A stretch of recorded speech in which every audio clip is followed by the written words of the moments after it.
Capítulo 8. Do recurso extraordinário.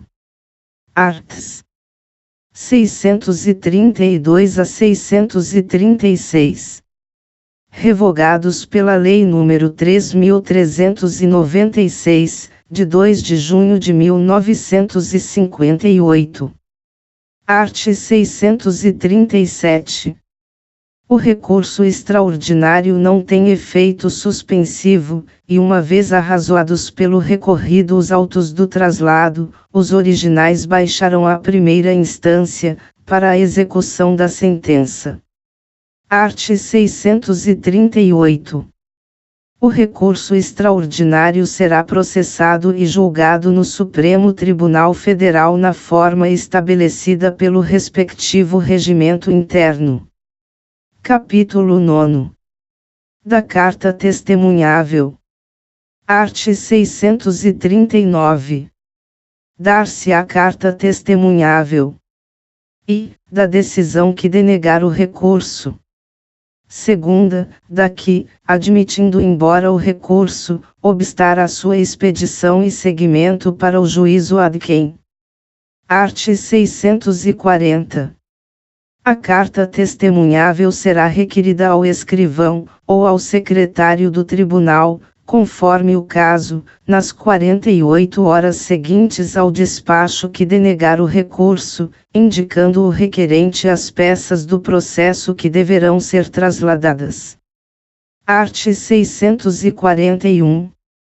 O escrivão, ou o secretário do tribunal, dará recibo da petição à parte e, no prazo máximo de 5 dias, no caso de recurso no sentido estrito, ou de 60 dias, no caso de recurso extraordinário, fará entrega da carta, devidamente conferida e concertada. Art. 642. O escrivão, ou o secretário do tribunal, que se negar a dar o recibo, ou deixar de entregar, sob qualquer pretexto, o instrumento, será suspenso por 30 dias. O juiz, ou o presidente do Tribunal de Apelação, em face de representação do testemunhante, imporá a pena e mandará que seja extraído o instrumento, sob a mesma sanção, pelo substituto do escrivão ou do secretário do tribunal. Se o testemunhante não for atendido, poderá reclamar ao presidente do tribunal ad quem, que avocará os autos, para o efeito do julgamento do recurso e imposição da pena. Art. 643. Extraído e autuado o instrumento, observar-se-á o disposto nos arts. 588 a 592, no caso de recurso em sentido estrito, ou o processo estabelecido para o recurso extraordinário, se deste se tratar. Art. 644. O tribunal, câmara ou turma a que competir o julgamento da carta, se desta tomar conhecimento, mandará processar o recurso, ou, se estiver suficientemente instruída, decidirá logo, de méritos. Art. 645. O processo da carta testemunhável na instância superior seguirá o processo do recurso denegado. Art. 646. A carta testemunhável não terá efeito suspensivo. Capítulo X. Do habeas corpus e seu processo. Art. 647. Dar-se-á habeas corpus sempre que alguém sofrer ou se achar na iminência de sofrer violência ou coação ilegal na sua liberdade de ir e vir, salvo nos casos de punição disciplinar. Art. 648. A coação considerar-se-á ilegal. E, quando não houver justa causa. Segunda, quando alguém estiver preso por mais tempo do que determina a lei. Terceira, quando quem ordenar a coação não tiver competência para fazê-lo. Quarta, quando houver cessado o motivo que autorizou a coação. V. quando não for alguém admitido a prestar fiança, nos casos em que a lei a autoriza. Sexta, quando o processo for manifestamente nulo. Sétima, quando extinta a punibilidade. Art. 649. O juiz ou o tribunal, dentro dos limites da sua jurisdição, fará passar imediatamente a ordem impetrada, nos casos em que tenha cabimento, seja qual for a autoridade coatora. Art. 650. Competirá conhecer, originariamente, do pedido de habeas corpus. E, ao Supremo Tribunal Federal, nos casos previstos no art. 101, I-G, da Constituição. Segunda, aos tribunais de apelação, sempre que os atos de violência ou coação forem atribuídos aos governadores ou interventores dos estados ou territórios e ao prefeito do Distrito Federal, ou a seus secretários, ou aos chefes de polícia. Primeiro, a competência do juiz cessará sempre que a violência ou coação provier de autoridade judiciária de igual ou superior jurisdição. Segundo, não cabe o habeas corpus contra a prisão administrativa, atual ou iminente, dos responsáveis por dinheiro ou valor pertencente à fazenda pública, alcançados ou omissos em fazer o seu recolhimento nos prazos legais, salvo se o pedido for acompanhado de prova de quitação ou de depósito do alcance verificado, ou se a prisão exceder o prazo legal. Art. 651. A concessão do habeas corpus não obstará, nem porá termo ao processo, desde que este não esteja em conflito com os fundamentos daquela. Art. 652. Se o habeas corpus for concedido em virtude de nulidade do processo, este será renovado. Art. 653. Ordenada a soltura do paciente em virtude de habeas corpus, será condenada nas custas a autoridade que, por má-fé ou evidente abuso de poder, tiver determinado a coação. Parágrafo único. Neste caso, será remetida ao Ministério Público cópia das peças necessárias para ser promovida a responsabilidade da autoridade. Art. 654. O habeas corpus poderá ser impetrado por qualquer pessoa, em seu favor ou de outrem, bem como pelo Ministério Público. Primeiro, a petição de habeas corpus conterá a. O nome da pessoa que sofre ou está ameaçada de sofrer violência ou coação e o de quem exercer a violência, coação ou ameaça. B. A declaração da espécie de constrangimento ou, em caso de simples ameaça de coação, as razões em que funda o seu temor. C. A assinatura do impetrante, ou de alguém a seu rogo, quando não souber ou não puder escrever, e a designação das respectivas residências. Segundo, os juízes e os tribunais têm competência para expedir de ofício ordem de habeas corpus, quando no curso de processo verificarem que alguém sofre ou está na iminência de sofrer coação ilegal. Art. 655. O carcereiro ou o diretor da prisão, o escrivão, o oficial de justiça ou a autoridade judiciária ou policial que embaraçar ou procrastinar a expedição de ordem de habeas corpus, as informações sobre a causa da prisão, a condução e apresentação do paciente, ou a sua soltura, será multado na quantia de R$ 200.000 a R$ 1.000, sem prejuízo das penas em que incorrer. As multas serão impostas pelo juiz do tribunal que julgar o habeas corpus, salvo quando se tratar de autoridade judiciária, caso em que caberá ao Supremo Tribunal Federal ou ao Tribunal de Apelação impor as multas. Art. 656. Recebida a petição de habeas corpus, o juiz, se julgar necessário, e estiver preso o paciente, mandará que este IR seja imediatamente apresentado em dia e hora que designar. Parágrafo único. Em caso de desobediência, será expedido mandado de prisão contra o detentor, que será processado na forma da lei, e o juiz providenciará para que o paciente seja tirado da prisão e apresentado em juízo. Art. 657. Se o paciente estiver preso, nenhum motivo escusará sua apresentação, salvo I. Grave enfermidade do paciente. Não estar ele sob a guarda da pessoa a quem se atribui a detenção. Terceira, se o comparecimento não tiver sido determinado pelo juiz ou pelo tribunal. Parágrafo único.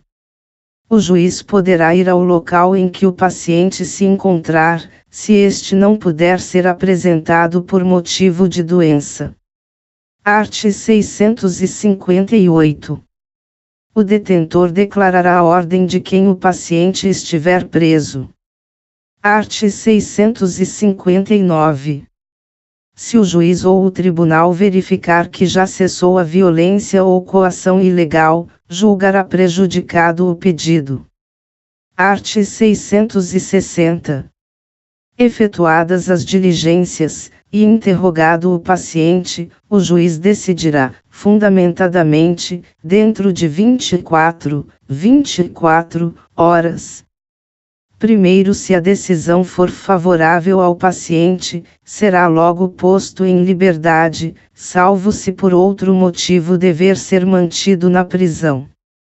Segundo, se os documentos que instruírem a petição evidenciarem a ilegalidade da coação, o juiz ou o tribunal ordenará que cesse imediatamente o constrangimento.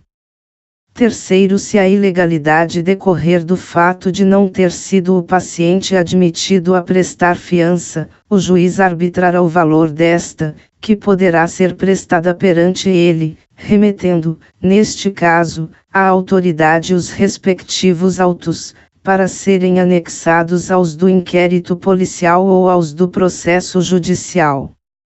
Quarto, se a ordem de habeas corpus for concedida para evitar ameaça de violência ou coação ilegal, dar-se-á ao paciente salvo-conduto assinado pelo juiz.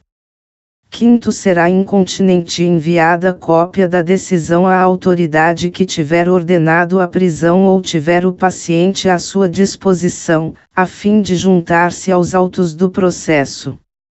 Sexto, quando o paciente estiver preso em lugar que não seja o da sede do juízo ou do tribunal que conceder a ordem, o alvará de soltura será expedido pelo telégrafo, se houver, observadas as formalidades estabelecidas no art. 289, parágrafo único, infine, ou por via postal. Art. 661.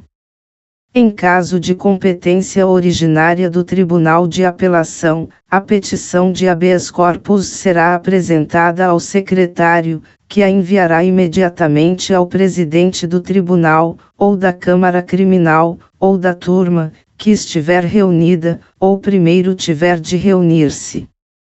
Art. 662. Se a petição contiver os requisitos do art. 654, primeiro, o presidente, se necessário, requisitará da autoridade indicada como coatora informações por escrito.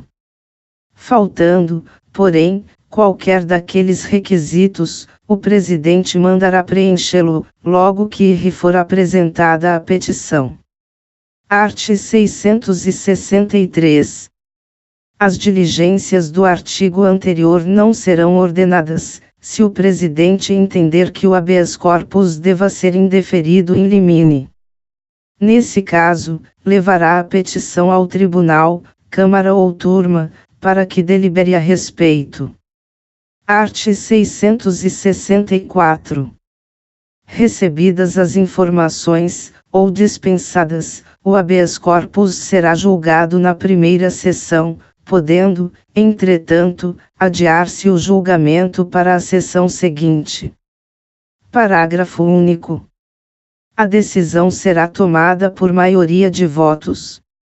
Havendo empate, se o presidente não tiver tomado parte na votação, proferirá voto de desempate, no caso contrário, prevalecerá a decisão mais favorável ao paciente. Art. 665. O secretário do tribunal lavrará a ordem que, assinada pelo presidente do tribunal, Câmara ou turma, será dirigida, por ofício ou telegrama, ao detentor, ao carcereiro ou autoridade que exercer ou ameaçar exercer o constrangimento. Parágrafo único. A ordem transmitida por telegrama obedecerá ao disposto no art. 289, parágrafo único, infine. Art. 666.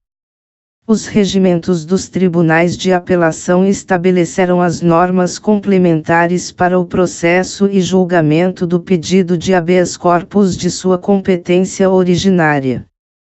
Art. 667.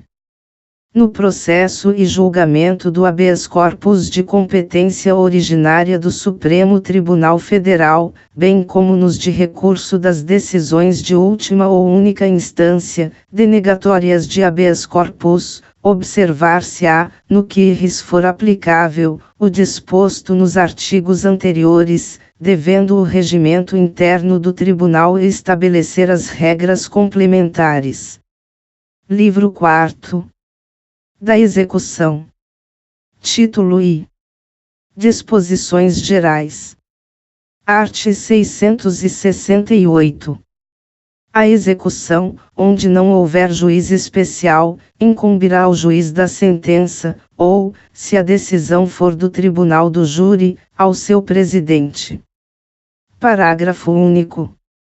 Se a decisão for de tribunal superior, nos casos de sua competência originária, caberá ao respectivo presidente prover-lhe a execução. Art. 669.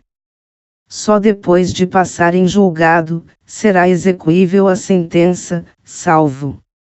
E, quando condenatória, para o efeito de sujeitar o réu à prisão, ainda no caso de crime afiançável, enquanto não for prestada a fiança. Segunda, quando absolutória, para o fim de imediata soltura do réu, desde que não proferida em processo por crime a que a lei comine pena de reclusão, no máximo, por tempo igual ou superior a 8 anos. Art. 670. No caso de decisão absolutória confirmada ou proferida em grau de apelação, incumbirá ao relator fazer expedir o alvará de soltura, de que dará imediatamente conhecimento ao juiz de primeira instância. Art. 671. Os incidentes da execução serão resolvidos pelo respectivo juiz. Art. 672. Computar-se-á na pena privativa da liberdade o tempo de prisão preventiva no Brasil ou no estrangeiro. Segunda, de prisão provisória no Brasil ou no estrangeiro. Terceira, de internação em hospital ou manicômio. Art. 673. Verificado que o réu, pendente a apelação por ele interposta, já sofreu prisão por tempo igual ao da pena a que foi condenado, o relator do feito mandará pô-lo imediatamente em liberdade, sem prejuízo do julgamento do recurso, salvo se, no caso de crime a que a lei comine pena de reclusão, no máximo, por tempo igual ou superior a 8 anos, o querelante ou o Ministério Público também houver apelado da sentença condenatória. Título 2. Da execução das penas em espécie. Capítulo I. Das penas privativas de liberdade. Art. 674. transitando em julgado a sentença que impuser pena privativa de liberdade, se o réu já estiver preso, ou vier a ser preso, o juiz ordenará a expedição de carta de guia para o cumprimento da pena. Parágrafo único. Na hipótese do art. 82, última parte, a expedição da carta de guia será ordenada pelo juiz competente para a soma ou unificação das penas. Art. 675. No caso de ainda não ter sido expedido mandado de prisão, por tratar-se de infração penal em que o réu se livra solto ou por estar afiançado, o juiz, ou o presidente da Câmara ou Tribunal, se tiver havido recurso, fará expedir o mandado de prisão, logo que transite em julgado a sentença condenatória. Primeiro, no caso de reformada pela superior instância, em grau de recurso, a sentença absolutória, estando o réu solto, o presidente da Câmara ou do Tribunal fará, logo após a sessão de julgamento, remeter ao chefe de polícia o mandado de prisão do condenado. Segundo, se o réu estiver em prisão especial, deverá, ressalvado o disposto na legislação relativa aos militares, ser expedida ordem para sua imediata remoção para a prisão comum, até que se verifique a expedição de carta de guia para o cumprimento da pena. Art. 676. A carta de guia, extraída pelo escrivão e assinada pelo juiz, que a rubricará em todas as folhas, será remetida ao diretor do estabelecimento em que tenha de ser cumprida a sentença condenatória, e conterá o nome do réu e a alcunha por que for conhecido. A sua qualificação civil, naturalidade, filiação, idade, estado, profissão, instrução e, se constar, número do Registro Geral do Instituto de Identificação e Estatística ou de Repartição Congênere. Terceira, o teor integral da sentença condenatória e a data da terminação da pena. Parágrafo único. Expedida carta de guia para cumprimento de uma pena, se o réu estiver cumprindo outra, só depois de terminada a execução desta será aquela executada. Retificar-se-á a carta de guia sempre que sobrevenha modificação quanto ao início da execução ou ao tempo de duração da pena. Art. 677. Da carta de guia e seus aditamentos se remeterá cópia ao Conselho Penitenciário. Art. 678. O diretor do estabelecimento, em que o réu tiver de cumprir a pena, passará recibo da carta de guia para juntar-se aos autos do processo. Art. 679. As cartas de guia serão registradas em livro especial, segundo a ordem cronológica do recebimento, fazendo-se no curso da execução as anotações necessárias. Art. 680. Computar-se-á no tempo da pena o período em que o condenado, por sentença irrecorrível, permanecer preso em estabelecimento diverso do destinado ao cumprimento dela. Art. 681. Se impostas cumulativamente penas privativas da liberdade, será executada primeiro a de reclusão, depois a de detenção e por último a de prisão simples. Art. 682. O sentenciado a que sobrevier doença mental, verificada por perícia médica, será internado em manicômio judiciário, ou, à falta, em outro estabelecimento adequado, onde lhe seja assegurada a custódia. Primeiro, em caso de urgência, o diretor do estabelecimento penal poderá determinar a remoção do sentenciado, comunicando imediatamente a providência ao juiz, que, em face da perícia médica, ratificará ou revogará a medida.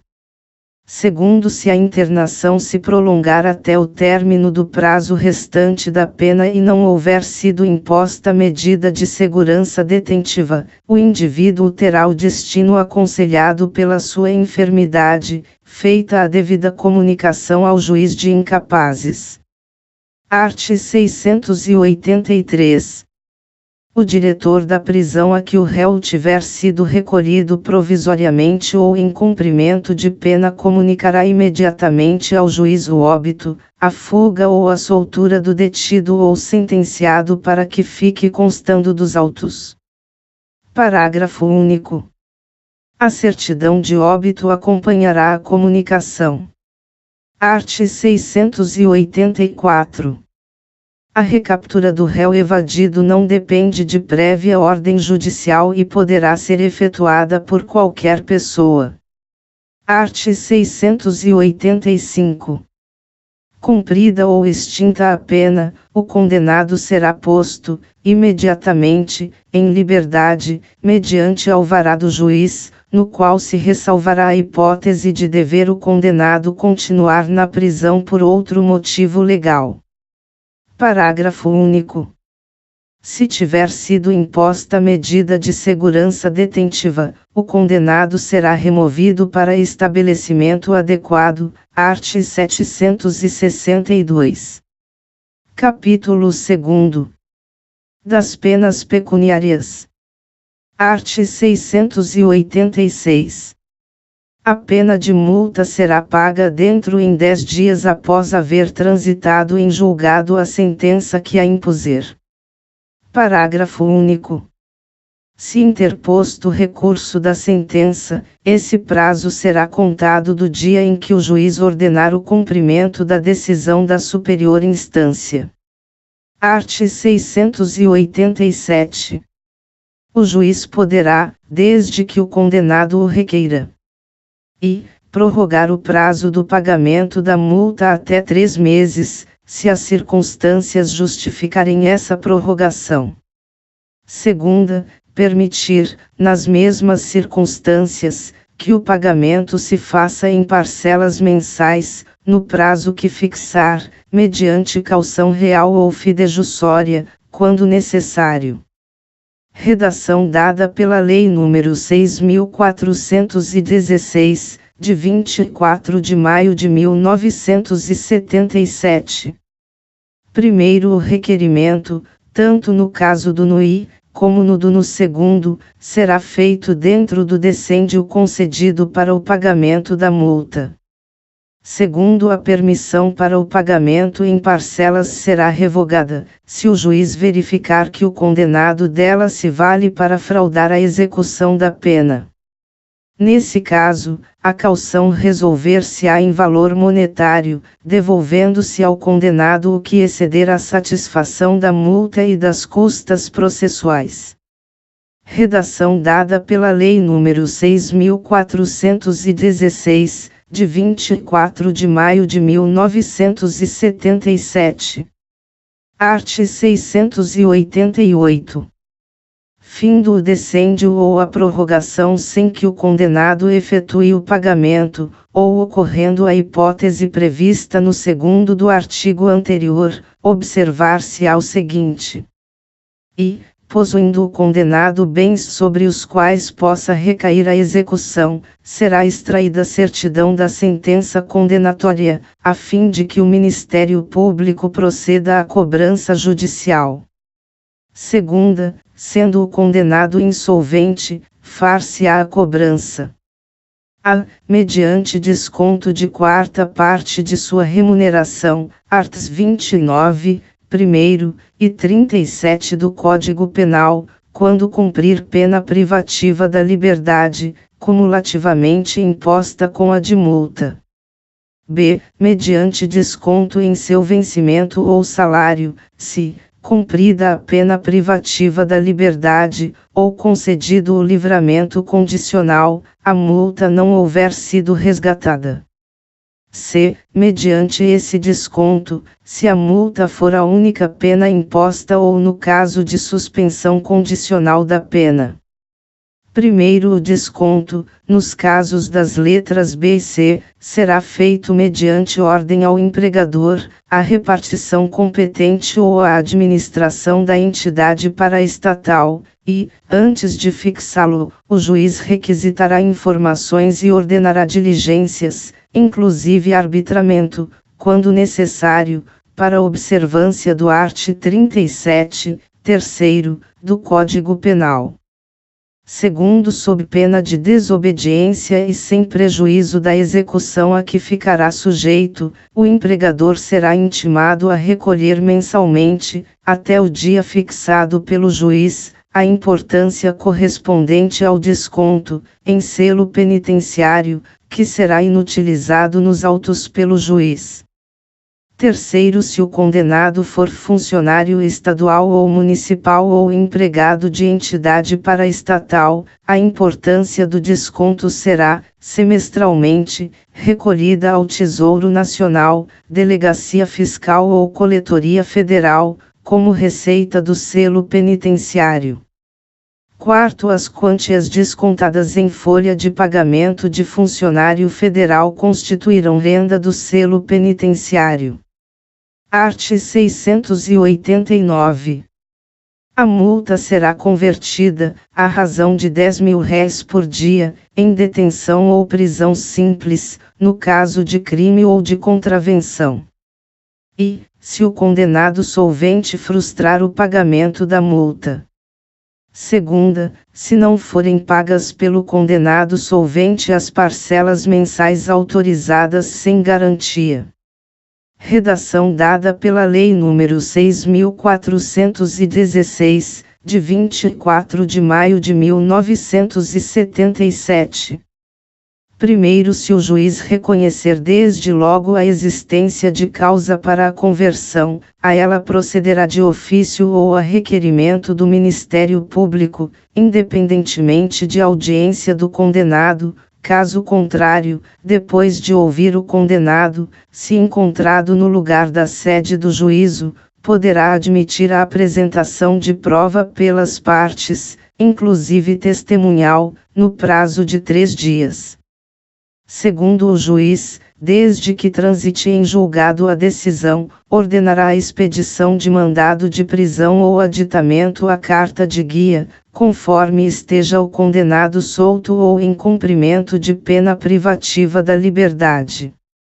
Terceiro, na hipótese do inciso 2º deste artigo, a conversão será feita pelo valor das parcelas não pagas.